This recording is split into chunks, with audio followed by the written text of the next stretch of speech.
Hello everyone and welcome to ACJ Newsline. Today we're going to discuss the Abu Dhabi Grand Prix which culminated the 2016 F1 Championship season.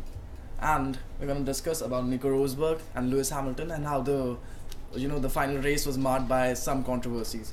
So, Ashwin, tell me, Hi. Lewis Hamilton, what he did? It was like as usual. When you race or when you are in a tournament, you like your inner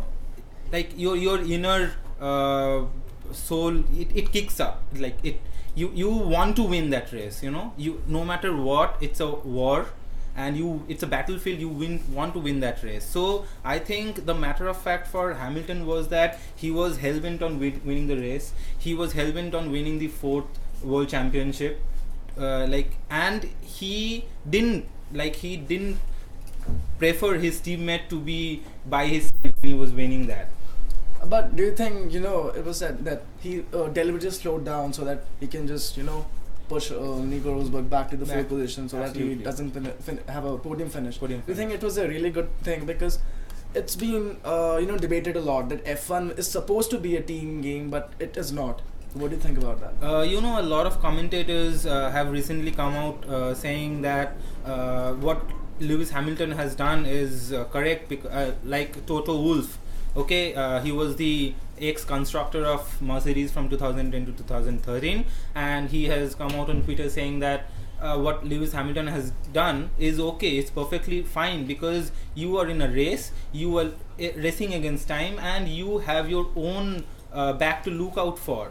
So I think he was only playing for himself. He was only racing for himself. He needed that pole finish. He needed Nico Rosberg to be out of the fourth position so that he can be the fourth world championship in as many years he's. Yeah, and this served. reminds me of the 2002 Austrian Grand Prix where, Ruben Barrichello, he was instructed by the engineers to, let Michael Schumacher win so that, it Absolutely. just puts up some points for the Constructors' Championship. And, he actually did concede the position for Michael Schumacher, and which is a strong point, It's said that it wasn't supposed to, you're not supposed to choreograph a position like that. But he did that, and it helped the team to win the Construction Championship that year. So, in a way, the team aspect of this thing, it's kind of coming down. So, what do you think about that? I think see, there are two kinds of championship trophies up for grab when you are in a Formula One racing championship. One is constructors racing championship, and one is the individual racing championship. So I think both shouldn't be mixed together. Both shouldn't be brought in together and seen as a whole. Okay, I think they should look at it in a individual way. Like the constructors championship, it is a team format. You have the mechanics of, you have the mechanical engineers, you have the technicians, you have the people who put up the entire car together, and everybody, like the driver, the car itself, the managerial position, people in that position. So that's a team effort, absolutely. But when you are on a field, when you are on the track, you are racing against each other. You can't be congenial to your fellow teammates, and you can't be losing out on opportunities. You don't know when your next opportunity will be there. So what Rubens Barrichello did against Michael Schumacher, it's laudable, it's completely applausible. But I don't think the competition which has been increased over the years, you were talking about 2001 2002, from that time it has 14-15 years has passed, and the competition has tremendously upped over the years. So I think now people generally, they care for themselves as not as much as their teammates. Absolutely.